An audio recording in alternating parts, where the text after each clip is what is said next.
barbershop conversation, guys. Feel free, hit the subscribe button. Don't forget September 28th. All right, we're gonna have a great event.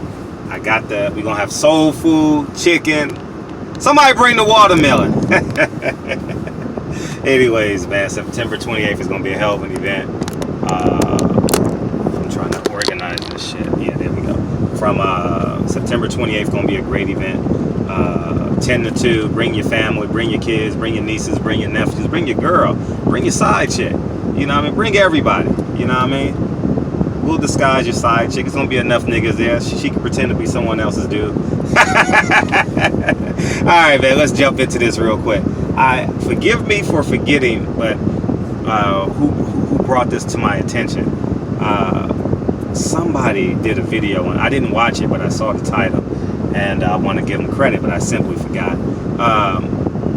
If Anthony Joshua wins, and I've thought this, but it wasn't an aggressive thought yet. It was a pretty passive thought. Bob Arum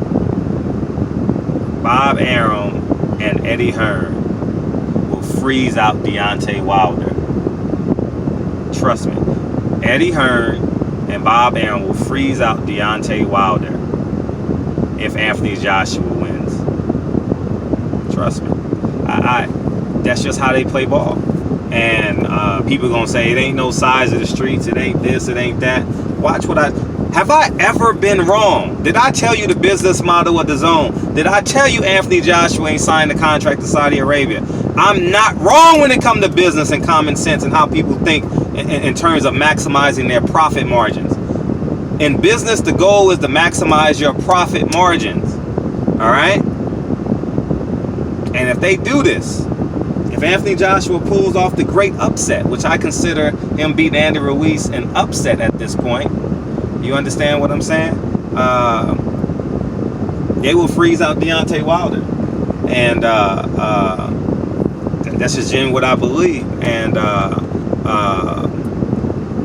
it's very evident now. We saw that they talk bad about each other. But it's like Batman and the Joker, right? It's like they need each other. You know what I mean? Good cop, bad cop. You understand what I'm saying? Big brother, little brother. You know what I mean? They need each other. They can't live without each other. You know what I mean? My grandmother and grand aunt are 87 and 88 respectively. They can't live without each other. I always joke with them. I was like, when one dies, the other one is going 60 days later. I mean, they're literally attached at the hip. Everything they do is together, more or less, you know. Same church, pay the same tithes, go, you know what I mean? So, live next door to one another. You understand what I'm saying? So at the end of the day, I think Bob Arum and Eddie Hearn are respectfully playing the game together. And they're thoroughly enjoying. Do they like each other? I don't think they absolutely love one another, but they know they must keep each other in business. I repeat, they know they must keep each other in business. It's like businesses, location, location, location. If you see a Starbucks, you will see a Coffee Bean. Simple marketing. 50 Cent, to make this a kind of an urban analogy. 50 Cent did no promo for the album Curtis, I believe. I'm not sure if it was the album Curtis, right? And he says, if Kanye West outsells me, I will retire. I bought both albums. I'm a hip-hop head. See, there were CDs at the time, right? And Kanye West sold over 1 million the first week. 50 Cent sold over 650,000. Google it if I'm not, put the right numbers in the comment section. That nigga 50 Cent laughed all the way to the bank. That was free promo. The radios ran with it, the blogs ran with it, social media ran with it at the time. What was it, MySpace? You know, at the end of the time. So at the end of the day, I think that people got to understand how businesses run. You know, Eddie Hearn, it'll be challenging for Eddie Hearn to coexist without Bob Arum. It will be challenging for Bob Arum to not challenging like, oh, life-threatening, challenging, but they make each other's job easier. And it's very apparent, but that's just the reality. That's where we are in boxing. So Shakur Stevenson I agree with Shakur Stevenson. If we didn't have these streets, and you know what I mean, I would still have press credentials. I would still get my press credential from Top Rank if there was no other sides of the street, right? If white people wasn't enamored with milking black people and me exposing it, we wouldn't have this. You understand what I'm milking the black athlete, and black athletes not saying that. Black fighters just allowing things like this to occur. You understand? The onus got to be on the athlete as well. I'm going to fight. I'm going to do my part. But at the end of the day, the athletes are the primary example. No, I'm not putting up with this shit. I'm not taking this shit. You know what I mean? If I'm Mexican, I need to have a Latino PR person that speaks Spanish. You understand what I'm saying? Because at the end of the day, I have to speak to both sides of the street. You know, English and Spanish speaking people. You understand? So I think that it's incredulous.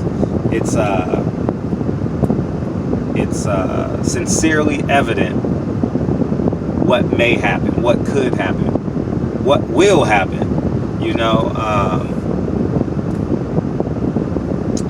and Deontay Wilder will be an endangered species in boxing. I genuinely believe that. Everyone is trying to play their best poker hand right now. You know, I don't know the true details. I get the macro information. You know what I mean? If I make a phone call, hey, what's going on with this? Hey, what's going on with that? Up, left. I don't get the true details on a lot of stories, but I say, hey, we're moving in this direction. We're gonna see if we can play this hand. Hey, we're gonna see if we're gonna play that hand. And that's just the truth. So, but let me know what you guys think. December 8th will say a lot about boxing.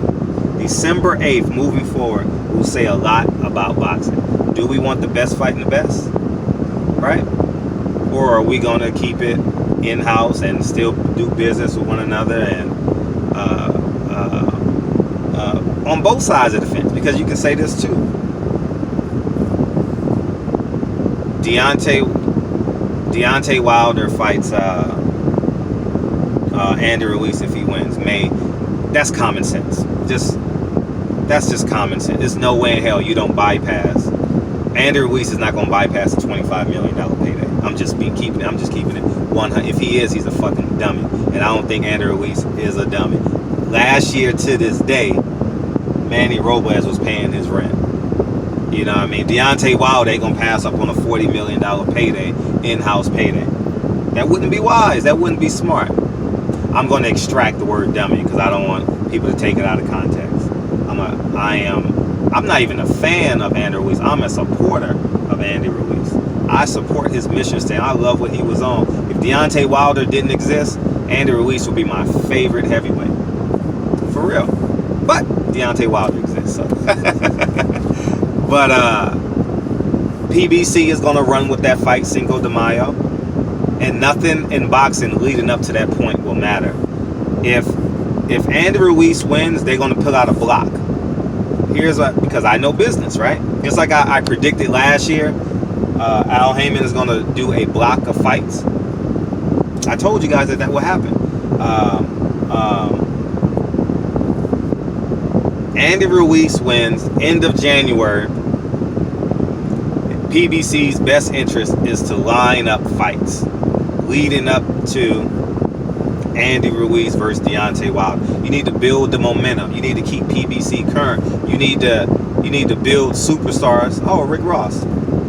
You need to build superstars off the backs of oh shit, Rick Ross just pulled up. And off the backs of, I'll show you guys. Rick Ross right there. Y'all see him?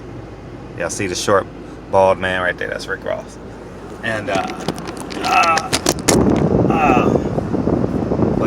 but I think off the where was I?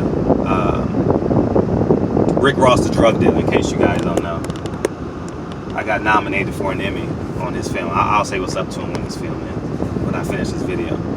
Matter of fact, I may even put him on camera. He's going to eat. I don't want to disrupt him. But anyways, man, Cracking the System. Go watch that movie. It's on Netflix right now. So go check out that movie. And so where was I with this? Oh, so they should roll out a schedule. They should roll out a schedule for PBC, so the Joey Spencers can get more famous. Earl Spence can get more famous. Who else? And every other fighter, the Charlos. Everyone is gaining off the momentum of Deontay Wilder, because at these fights, people gonna say, "Hey, you're fighting, right? Who's gonna win?